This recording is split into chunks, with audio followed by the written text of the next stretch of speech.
So we're pretty much going to talk about managing your rental or rehabs later today, and finding your tenants, and pretty much things around actually managing the property once you learn how to underwrite, put a deal under contract because you found it, and then you've thrown in an offer that works with you and found your agent slash rehab person to really help you bring the plan to fruition. So the main thing behind managing your rental is just vetting your tenants. Good tenants save you a lot of headache later on down the line. There's pretty simple requirements. You want income higher than a certain amount. Usually this is going to be 30. You want them to earn 3 times the amount of what the rent is. So if your rent's $1,000, they better be earning $3,000 a month. In certain cities like New York, this actually goes up to, I believe, 9.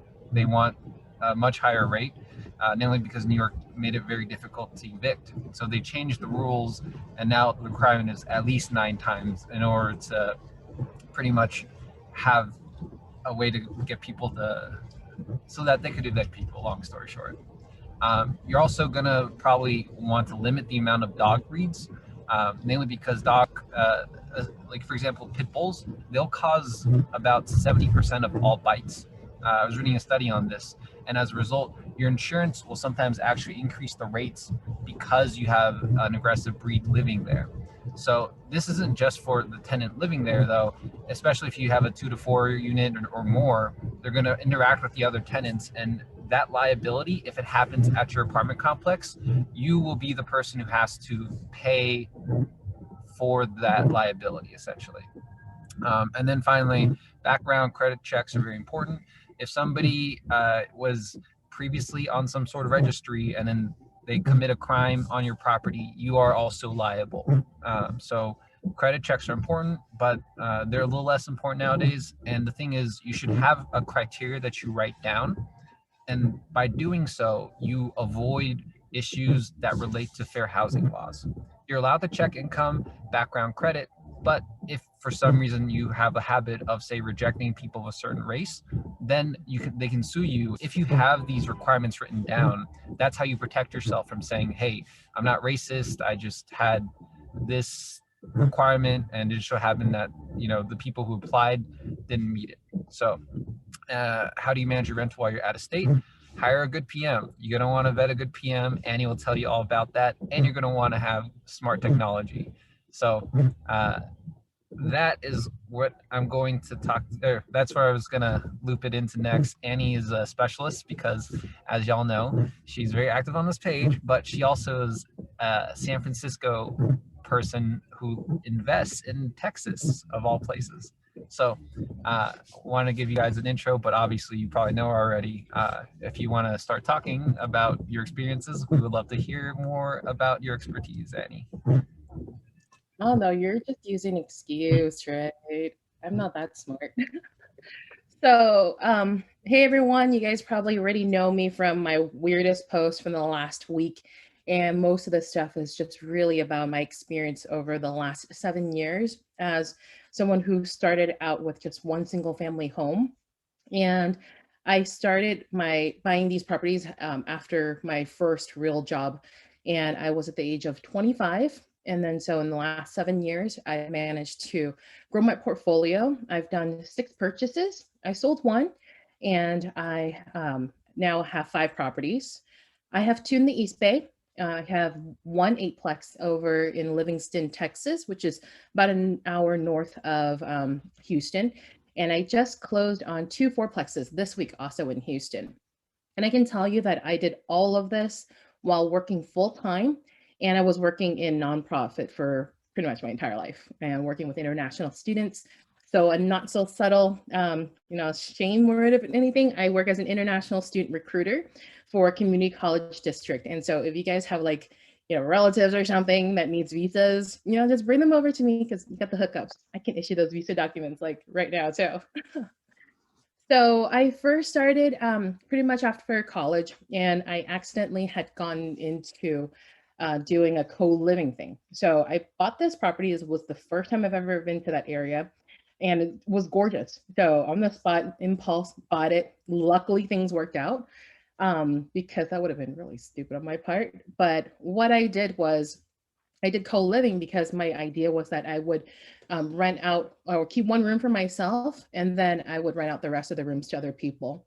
My idea was that I would live closer by that area, but unfortunately, I did another stupid thing. I got another job in San Francisco, and it took me 2 hours to get to work. So at that point, I turned into a landlord for my property, and I had to start managing things. So originally, I did this all by myself. And then it was really stressful for me. And I did this with a second house as well with my first two. But after that, because I knew how hard it was to manage fixes and collecting rent and everything, even though things mostly worked fine, I wanted to expand, but I decided that, I just could not handle doing it myself anymore. And because these properties were kind of in my backyard, I would never want to sell. And so at that point, I decided to go out and invest in Texas. The reason why I chose Texas was because, everyone knows about how there's really not much rental protection over there. You can really kick out tenants within 21 days. So it's not like us Bay Area folks where we're really worried about the tenants.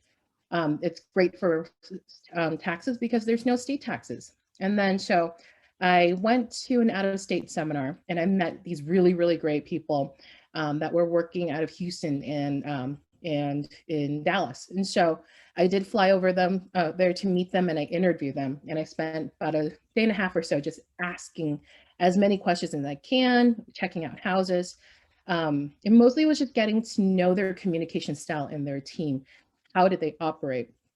And so some things that I really liked about working with my company, Cito Realty out of Houston and Dallas, is that they split their team into pretty much I would say almost two groups, because there's a group that focuses on getting your deals, and then you have a separate group that focuses on the property management.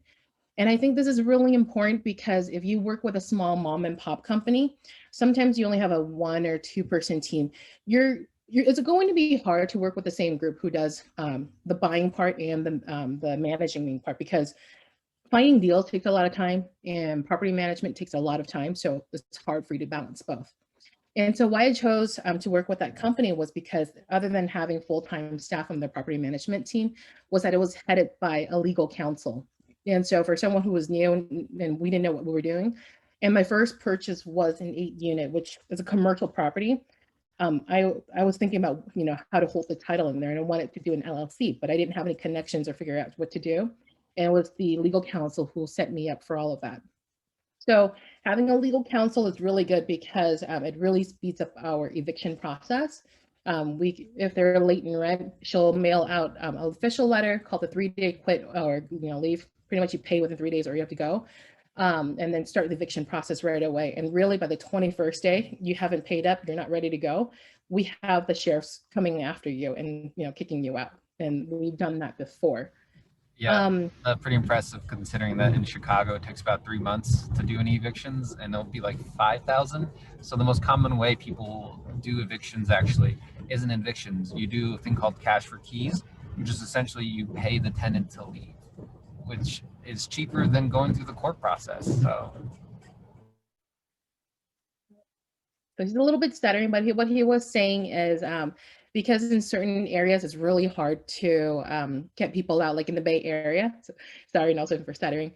But so if we can't get them out, and every single month that you're out of rent, that's a lot of money. So imagine in the Bay Area, it probably would take even more than the 3 months that Chicago does. And so imagine if our rent is $2,000 and you're out for six months, that's a lot of money. And so what you could do is offer the tenant who's not paying, give them like a month's rent or something, and then ask them to leave. And then that way, the rule is that you can quickly, find new tenants and then take up that spot.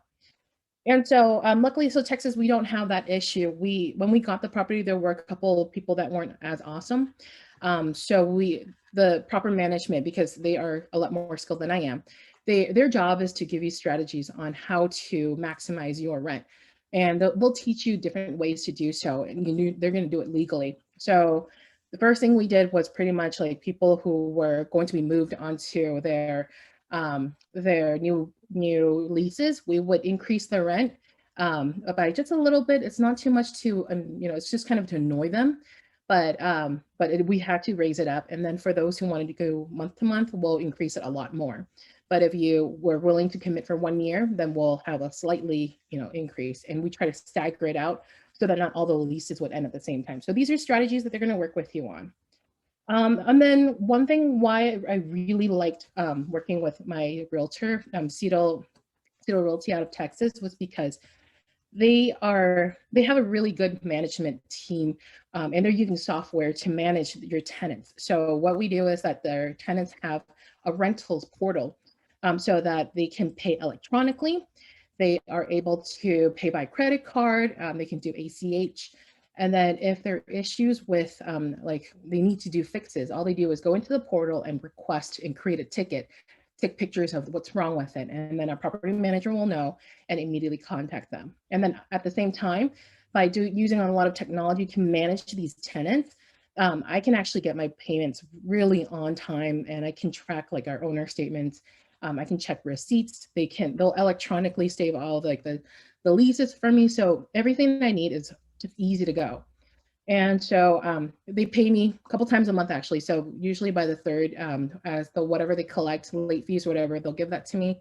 And then if someone pays later, and there's extra money in my account, they'll send money over to me. So pretty much it's just really everything is like auto deduct for me. They handle that. They handle all the utilities and bills. So I've never, other than signing papers, I really have not had to do anything. Then at the end of the year, what they'll do for me is they'll send me a cash statement report, which breaks down all the fees for the year of what we spent by categories. And then they will also send me a 1099. And so all I have to do is take my 1099, take my cash statement report, and then give it to my tax guy. And then he'll file the taxes in Texas, which is just a simple online form that probably takes 10 minutes, but he charges me $200, which kind of sucks. But overall, the rest of the income will then just roll over into my regular taxes. So other than that, there's really nothing behind it. They only contact me when there's situations that come up where they have to do fixes that are beyond say $300. That's what we agreed on, but then that's it. So it's really not that bad, and I think they're really worth it because they're a lot easier to handle than my own properties that I have to manage in the Bay Area. So do you guys have any particular questions about my experience or something that you might want to know?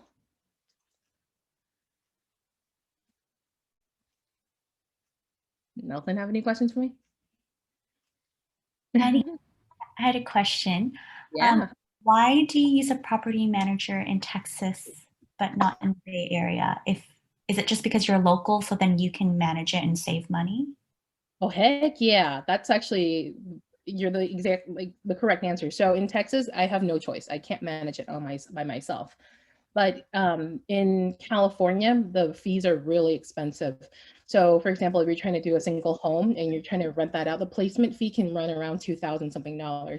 And that really will cut into your costs, especially if you're looking into the monthly property management fees. So it wasn't really far from me. And the other things were that when we bought the properties, we had them rehabbed. We had brand new appliances and everything. And so I didn't expect many things to be broken. Like we literally tore down like the bathrooms and everything. So there were not going to be major fixes. It's only about a 20 some odd minute drive from my house in San Francisco. So we were able to manage it. The other thing was that I had like keypad locks already installed at the house. So if I needed to do repairs or if I needed to send someone over, I just give them the code and get things fixed and then go, or I'll check in with the tenants to see if someone is around. So I have a lot more flexibility toward that and try to save $1 or $2. Yeah. Hey, Annie, I have a question. You said you just acquired a duplex in Texas.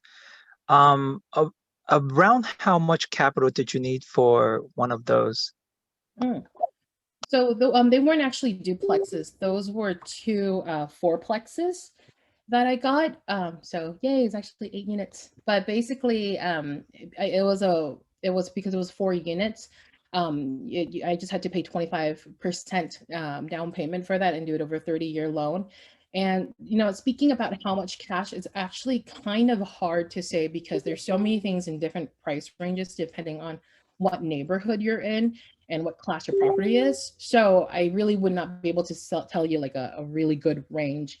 I also did buy these properties off market, so the prices were a little bit more affordable. So they were roughly, for me, it was around about 500,000 for both properties, but I don't, if you're looking off of the MLS, you'll probably not be able to get that number. Yeah, for Thank you. example, I'm under contract for a property in Austin, and that's 300,000 for a single family home right now. So like, you know, every city is gonna be different in Texas depending on where you buy. Yeah, and even within the same city, I would say that your price range is going to be completely different, whether you're closer toward downtown where all the offices are, or you're more in the suburban areas or more the rural side.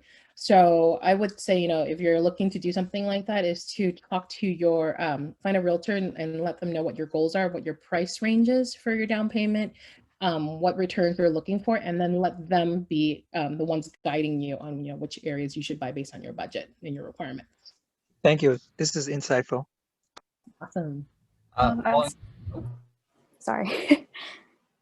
Oh, okay. I also had a question. How familiar with you with like areas in Texas? Did you have to actually did you have to fly there to like look around the area at all, or like is that something that your realtor like helped you out with, or yeah? Yeah, that's a really great question. So often newbie investors, when you're investing out of state and you're thinking, oh my God, I just bought something off of the internet. Like, can I trust this? Does this building exist? That's probably like the biggest fear and hurdle for those that are investing out of state. And so the very first time I went, I did go and visit, but for my last two properties, I did not. The first time I went, the funny story was I bought the wrong dates for flights, and poor David and Michael waited for me for 2 hours, and I'm really sorry about that, guys. Yeah, I totally bought it like for 3 months later. But the first time I went was because I wanted to meet them. And at the same time, there was already a property there. So I did fly, and I didn't have to, but I wanted to, as for me to build more confidence in them. And so luckily I did go, is because I was able to check out the area itself. It was my first time actually in Texas. And when I went, I was really, really lucky that I was able to meet the owners, who were also developers. I met the husband and wife. The wife was also a realtor. And when you're doing normal purchases, that's usually not something that you are so lucky to be able to do when you buy like single family homes or know the history behind it. So I was actually really happy I was able to do that. I was also able to meet the owners for this last property that I bought.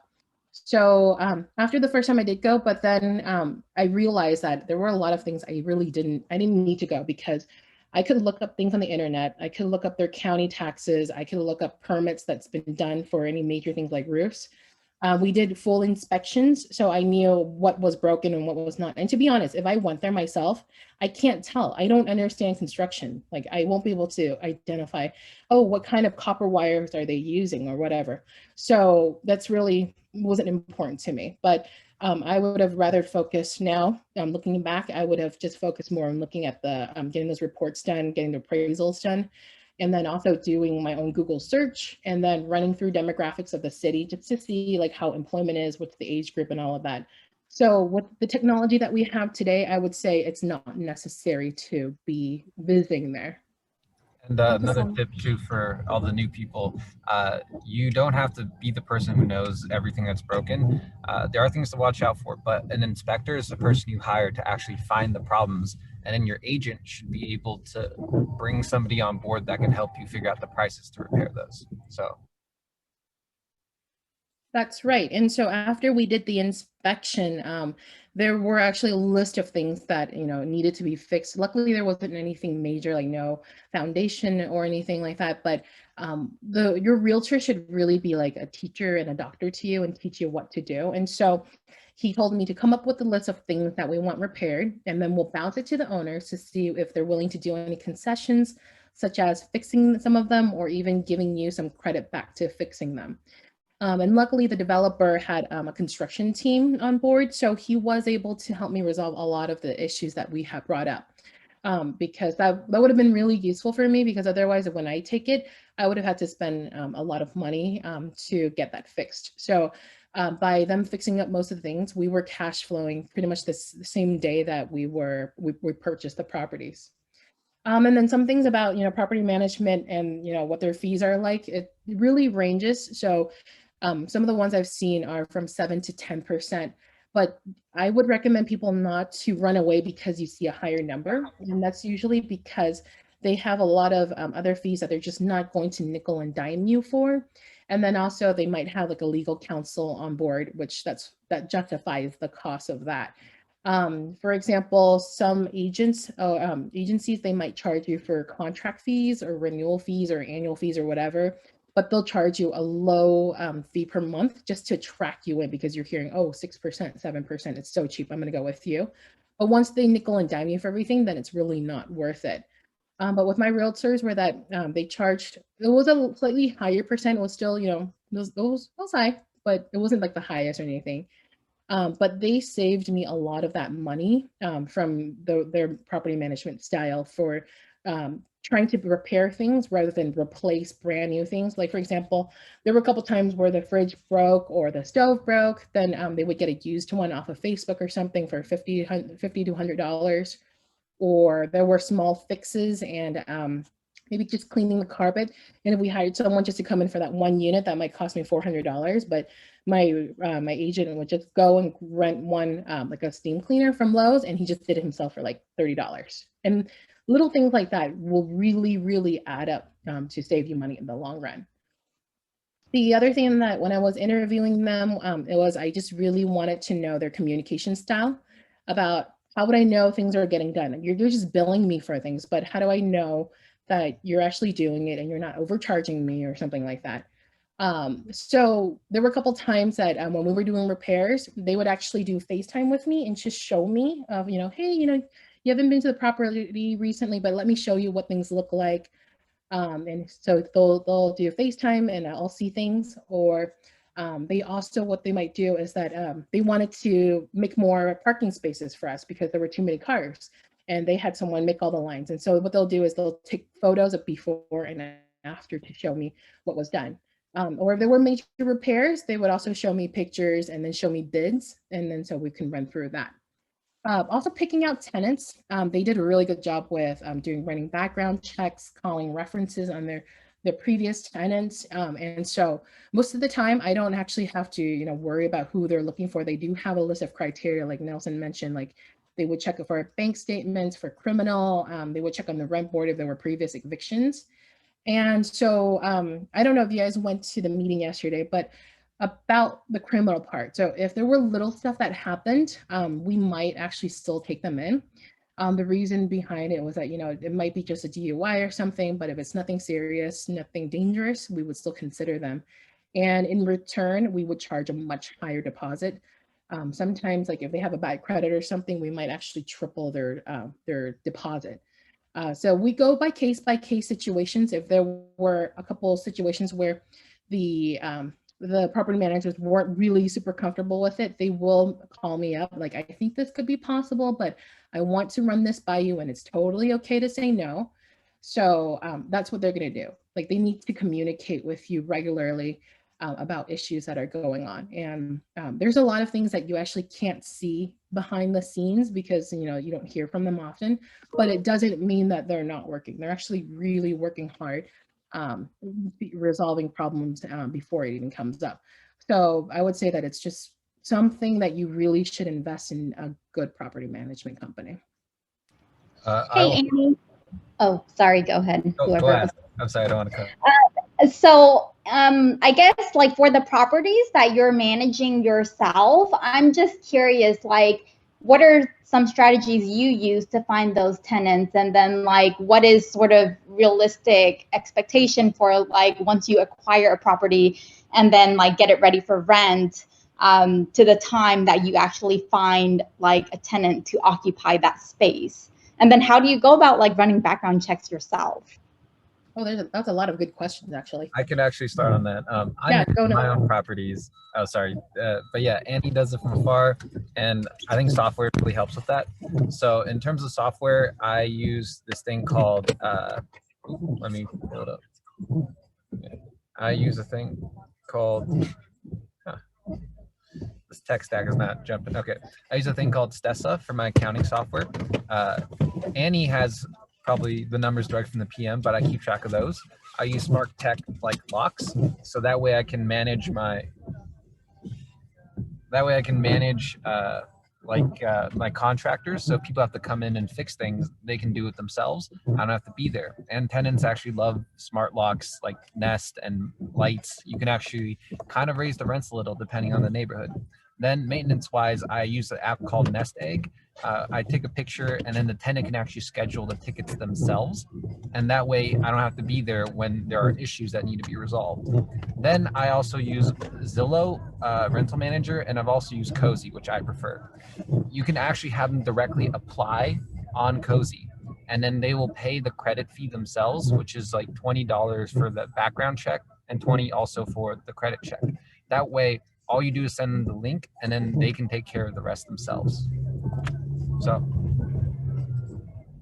Yeah, Susan, do what he said, because yeah, I'm not as techie to do that. There's just 2 houses and they're kind Okay.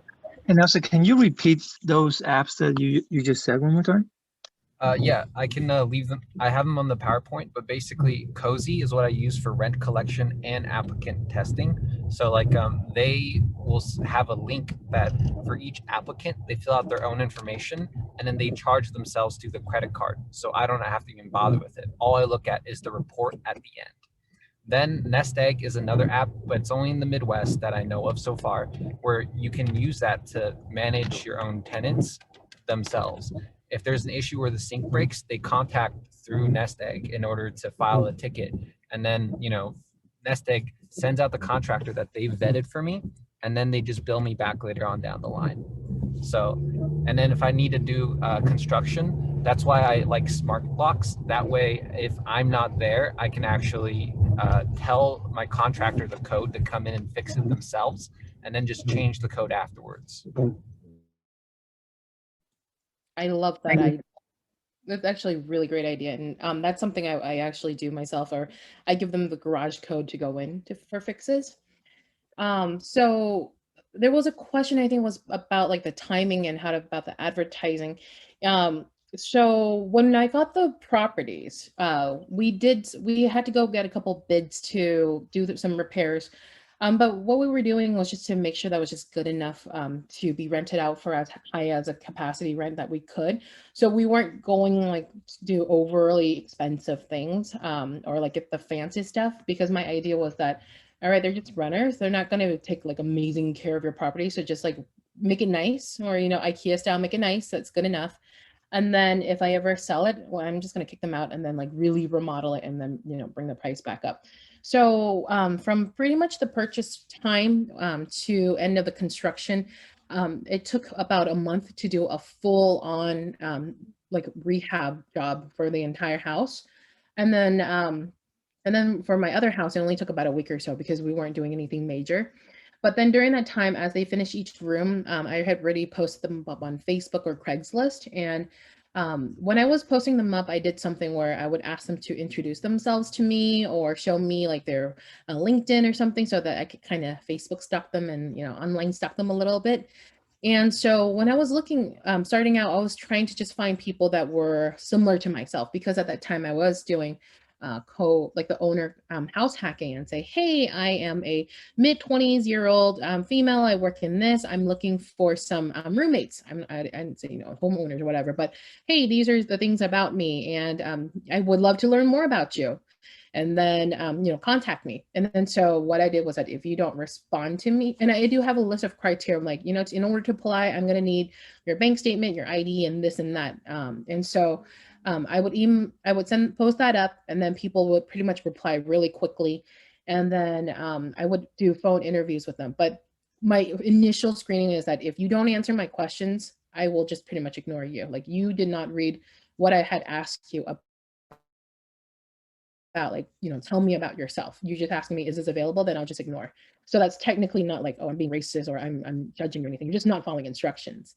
And then I get on a call with them to talk, and then I will send them an online application to fill out, which I just kind of made off of Google Docs and have them fill it out. And then I will interview them in person and then check their paperwork. And if they're okay, then we'll sign off and go off. But in terms of finding tenants, because I did co-living, they were actually really easy to find because we're in a really great part of town with easy transportation. And for one of my houses that we bought about 5-6 years ago, we still have the original two of the original tenants are still there. So I think we did a pretty good job with just making sure that we did really good matches for them. And then we took care of all the utilities were in my name, and then I just billed them for it at the end of each month. So it worked out quite well, actually. I'm not sure I would be able to do that right now again anymore because I don't really want roommates anymore. But if I ever wanted to, I would know how to do it. And he also gave a great tip. Never say you're the landlord, just say you're the property manager, whoever living there. People will feel sorry for you and they're less likely to hate you if you say you're the landlord. You just like, I have a fake uncle who I blame is the owner. And if I raise rents, I'll say like, oh, my uncle raised the rent this year, sorry. I would say, yeah, my relatives own the place and I'm just living here for a lower rent, so I'm taking care of the property on their behalf. If you don't say that you're the owners, they're not going to be as pushy on you. And so I think it's just separating yourself from that personal part and that, feeling too bad about it, about the request, that helps you a lot. But overall, like in the 7 years that I've been working with tenants on these co-living, I've never had a situation where the tenants were not paying me. There might be like some situations with COVID or something where they're stretched for the dollar. We'll work out a payment plan, but everyone like they paid, and I think it's because also like I've been really really good to them, taking good care of them, and so they can tell that I genuinely care about them and I'm happy for them, or I will help them whenever I can, because in real estate this is really a people job. It's a service that we're giving to them. And so I think if you are able to empathize with them, like they will respect you for it. Agreed. I wouldn't go eviction first. I think being understanding is probably a much better way to handle things. And working with people is also what I've done during COVID. People who go for eviction hammer first is how you get your apartment trashed and your property destroyed and things set on fire. But on top of that, it's just part of being human. You gotta understand sometimes people lose their jobs and you gotta be empathetic in that scenario. Yeah, it's totally true. And then I also try to like find tenants that were closer to my age as well, because I figured they were techie, they're willing and willing to try to pay things online, or they're able to text me for situations and take pictures. So that was really helpful to me. And then I see on Nelson's next slide was to keep things separate and using different emails and bank accounts and different credit cards. I do that actually. And I now have about like 10 different bank accounts that I have to keep track of, which is kind of annoying. But all my mortgage payments and everything for each property that I own, I have a separate checking account for them. And then I just auto deduct on everything. I pay the property taxes, whatever, as soon as I get these bills. And then once there's more money in there, then I'll do like a payment to owner, and then I'll put it back into my personal account that I put toward savings for next capital. And then once I build up enough capital, I will roll over and buy a new property right away. So every time I build enough cash from these other investments, whether it's from checking for these properties, or if I did cash out refinances, then I'll invest right away. Just make it easier for me for taxes. Sorry about the dingings. So a quick question about just cash out refinances. So when do you decide when you want to cash out refi, or when do you decide to just hold as is? Oh, it's like interest rates. So and it also depends on your needs.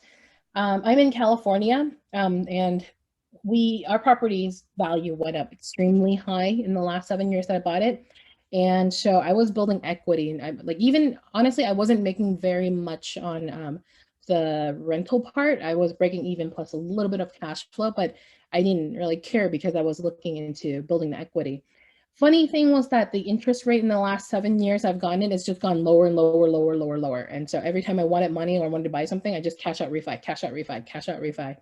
And I was working with this lender that gave me a lot of lender credits of like $3,000 or so. And so, but the rate was slightly higher, which I don't care about because I just didn't want to have to pay like prepay penalties or whatever. or extra loan origin fees. And so I was just refinancing about every 2 years or so, cashed out whatever I can, and then usually they would let me do up until 70% loan to value, and I'll take that money and then I'll immediately buy. And I did that for each of the properties that I did. Was first buy it, rehab it, fix it up, go refi it, get the money out. A couple years later, do that again and again and again.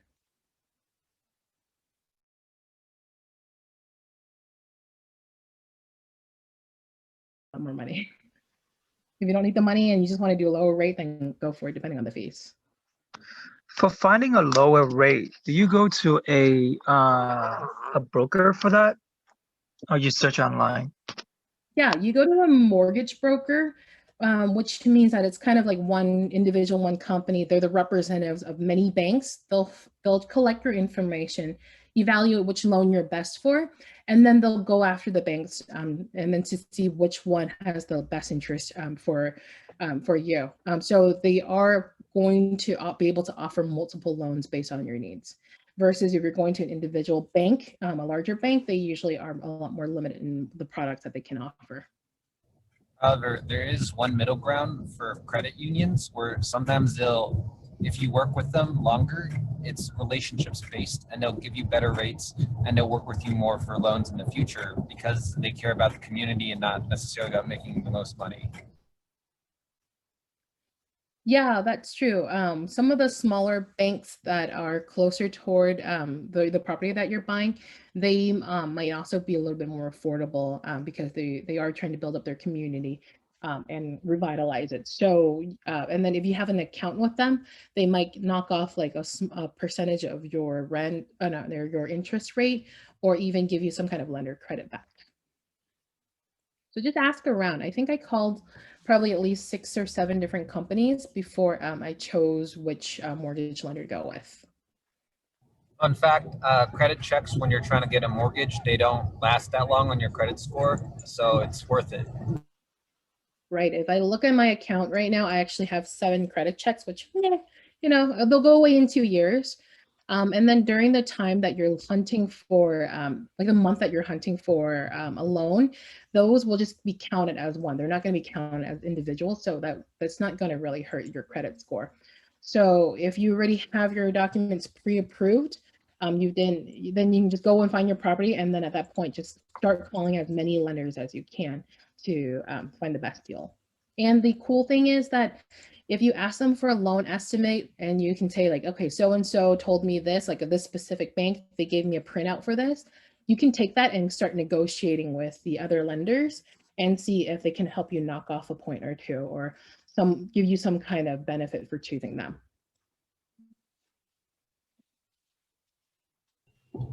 Back to the tenants thing. So at the beginning, Nelson, you made a comment that, like you want to make sure that they're making 3 times the rent. Are you usually like checking pre-tax or after tax? For that, it's usually pre-tax is enough. But like you can also do after tax, it's just more conservative that way. But pre-tax is usually easier to do. And I assume most people are on W-2 incomes. So pre-tax, that should be fine. It's based on like these studies that they came out with a while back, which essentially say like in order for you to be stable housing wise, your income has to be at least 3 times what you're paying for housing. And back in like the 1950s, this was like 0.25 for stability. So this has changed since like in the last few years where the average is now 0.3.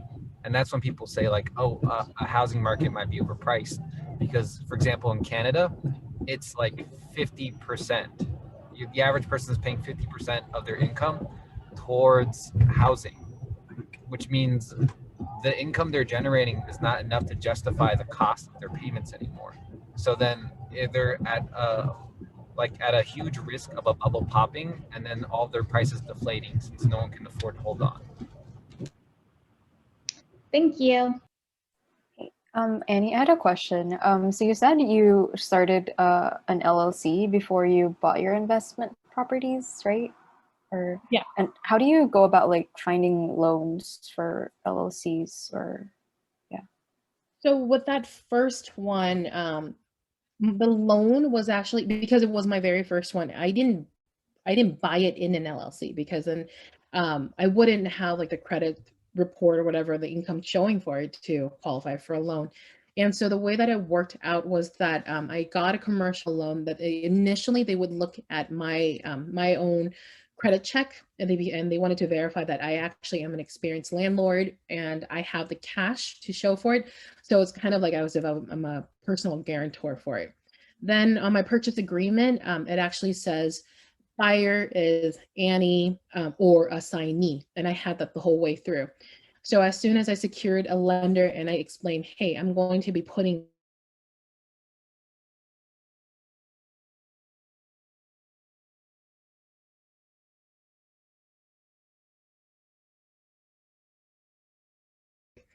so once I found a lender that was okay with it, I immediately started putting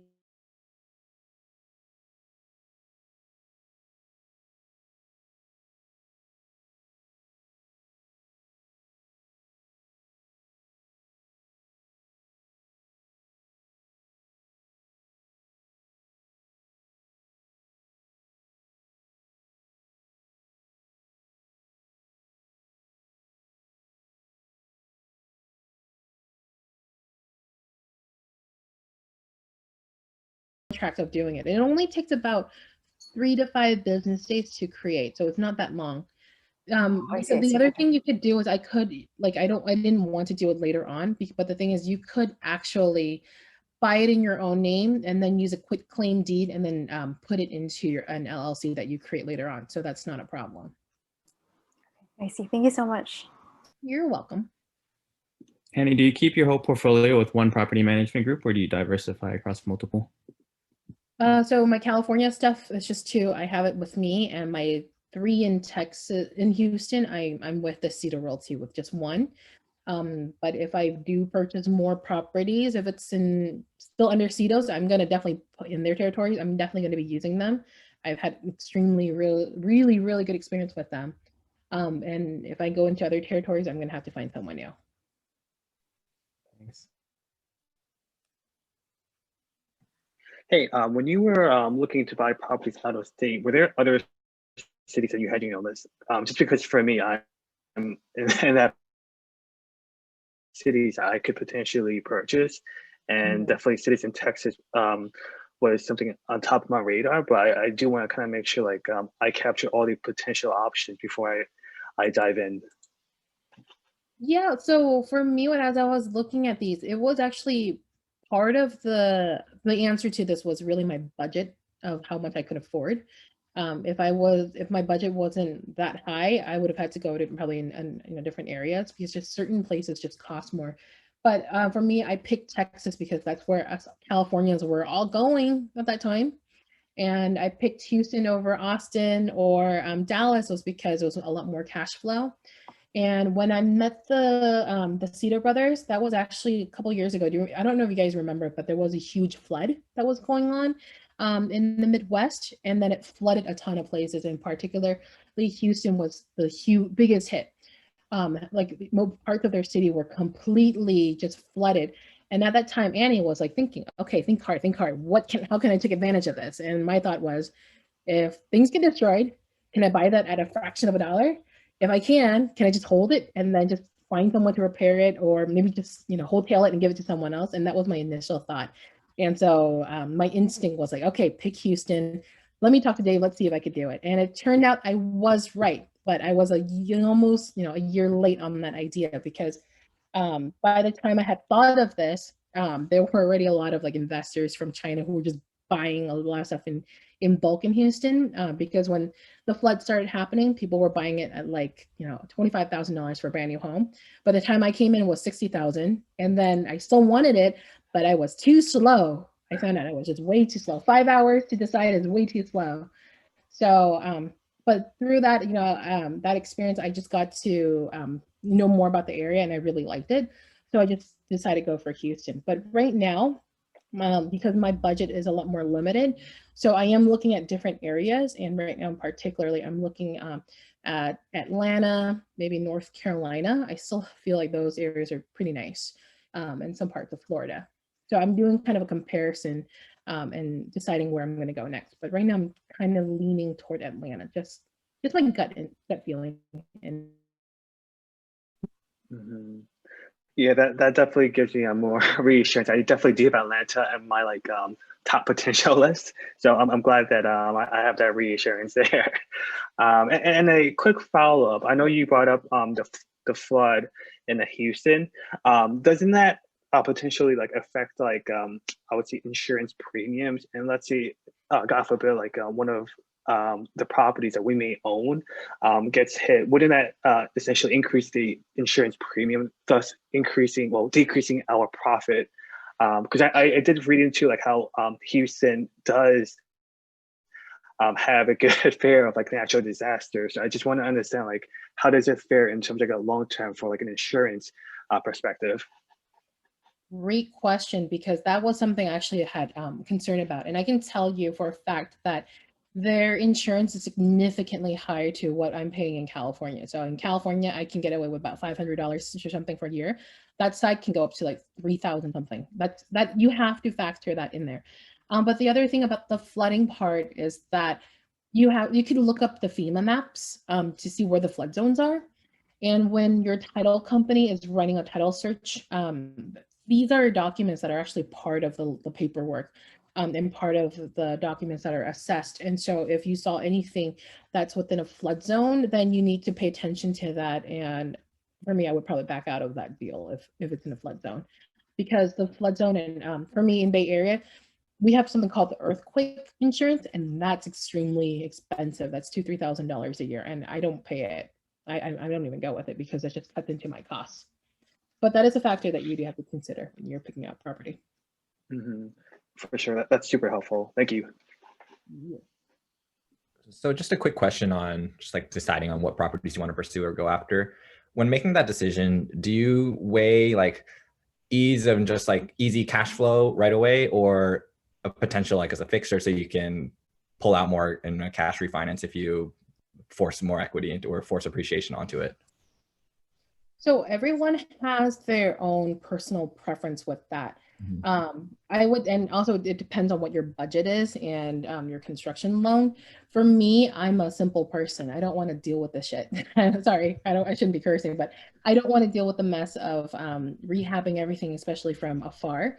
So I also, it was important for me that I needed something that would cash flow immediately. So I did buy properties where they were relatively good, and like there was no big fixes and all the tenants were already there, or we could quickly find people. But if I had a lot more money, I think I would have probably picked a better area where there was more of a room for appreciation. I wouldn't have done the rehab thing just because I don't know enough about construction. But if I had a partner that knew more about it, I think I would have been more willing to go that route. That's what I'm doing actually. I partnered up with somebody who like is a general contractor for this like 40 unit we're going to purchase, and like I am not touching any of that build. I can run the numbers. I literally tell him to go through, please leave me an Excel sheet, and then I'll take the number at the end and I plug that into the analysis to see if it makes sense. Like that's the partnership that makes sense. So right, especially Nelson is extremely right about it, because before you purchase a property, you need to run the numbers to see if it's financially valid to do this, because imagine that you have a lot of unexpected costs that you're going to have to do, and you're not factoring into the after repair costs, or you under budgeted. If you did, and your rent it's going to take a lot longer, a couple years for you to build up back to that level.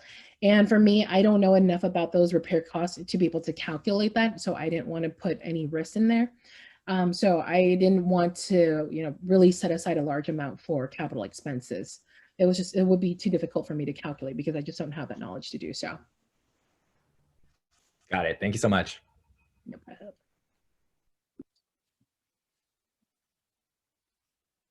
Wow, originally I thought this conversation was about property management. How did it get over here? yeah, everyone's excited. They want to know how to become you, Annie. Come on, It's your secret sauce. That's Like the what biggest kind of like compliment, Asian hot sauce? I know. Yeah. But the I do little like. sriracha in there, that's it's a little I'm just The funny thing is, you guys realize I am a pretty newbie at this. I'm not that experienced, and I can't do math. So you guys are asking me these questions, which I'm like, To be fair, you're further ahead than where they are, so.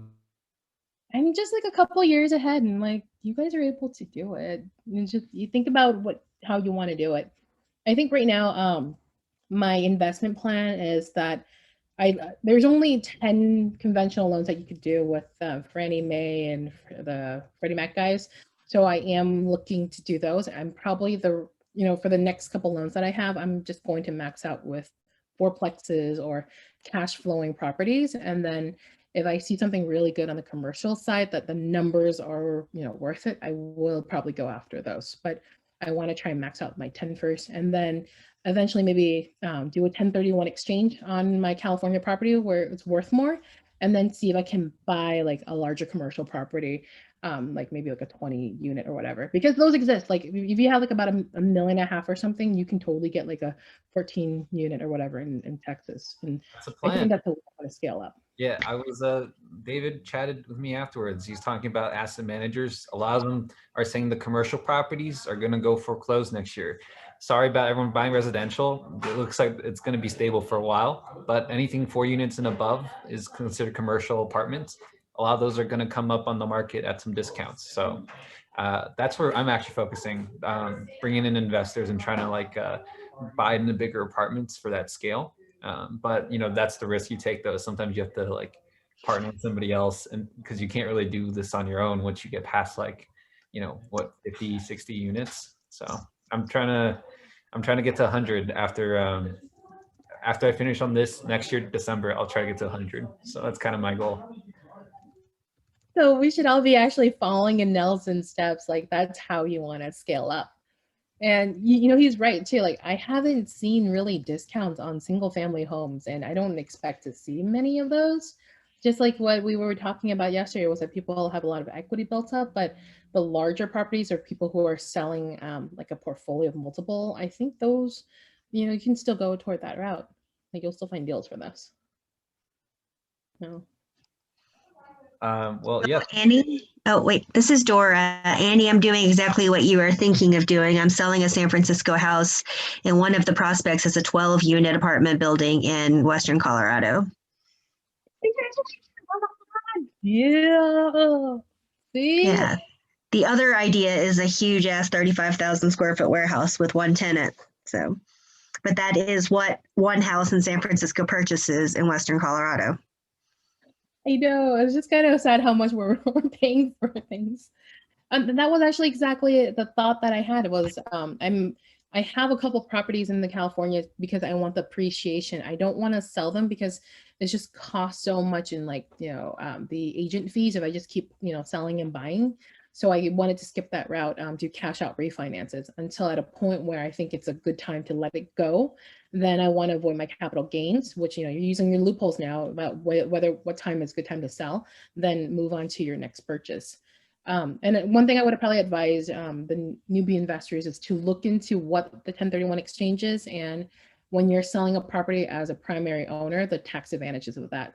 Because if you're a single person, you can write off like $250,000 for your purchase, or if you're a married couple, it's $500,000. So just learning these loopholes as you're buying and selling, I think that's going to help you in the long run. And I totally agree. If you're selling off, there's also the opportunity for you to get your own license and save like 50,000. That's 3%, right? 50,000. If you sell like a home, that's 1.5 million.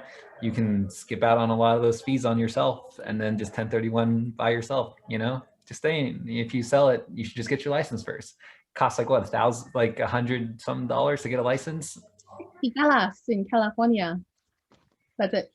I already took all the classes. You can't 1031 yourself. You have to use a qualified intermediary. It has to be full arm's length. It can't be anybody that's been an advisor to you for a number of years. It has to be full, far away person. You don't even get to touch the money. Your sale proceeds, the other person keeps it, the intermediary keeps it, and then they pay for your new place, and then you get the new place. If you ever touch the money, you're taxed on it. Correct. But you can sell your own personal property, and your own personal property is not eligible for 1031. That's only available investment for properties. Yeah. Right. So you can go that route. And man, I was thinking of getting my license just so I could collect on the referral fees to the CETOs. Alternatively, you can move out of the home somewhere else for 2 years, and then technically it's an investment property afterwards. Actually, I think it's only 1 year for the requirement. So That's actually, I'm also considering that, that I could do another, looking into duplexes. That was actually original plan before I got into the Texas property, was to look for something in Oakland and then live in there and rehab it, fix it while I'm living there, and then find a tenant and then move out. But then the properties in Oakland were just really ratty and I would not want to live there myself. So I gave up on that idea and I don't feel safe there. So I was like, ah, screw that. I'm just going to go in Texas and figure things out. yeah, thank you everyone for joining. Do you have any more questions? Because it's 8 o'clock, so I don't know how much we want to keep holding everyone off from the rest of their weekend. Yeah, it's time for Nelson to go for a top pot, unless you guys have questions. All right, thank you so much for being here, Annie. Really appreciate all your questions and being obviously a lovely face that we see every single time we go on Facebook, you know, so I really appreciate all your help in getting us all started on this, you know, journey to buy a home in 30 days. I want to see some progress. And I think a lot of people are doing it, and you're a great moving factor in a lot of people's lives. And I appreciate having you as an educator, not just here, but also, I guess, in the Bay Area where I lived for a little while. Awesome. And so between me and Nelson, we're really glad to have everyone in the last week or so.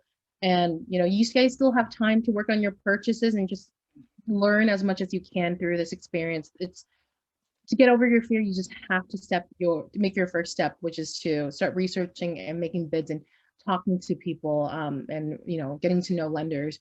The more you get yourself involved, that's how you're going to be able to expand as well, because you're going to just be picking up a lot of things very quickly. So I want, you know, to end this is just to encourage you guys that you guys are doing a great job by just even being here for this whole week with us. And we're so excited to see what comes ahead. So I hope that everyone, you guys can continue sharing your stories with us and inspire others. So if we don't see you guys again, I'm going to wish everyone a very Merry Christmas and Happy New Year, and hope that you guys are going to be having new homes by 2021. All right? Yes, new homes. Happy holidays, everyone. Take care, folks. Thank you. Thanks. Bye. Connect with you guys later. Bye-bye.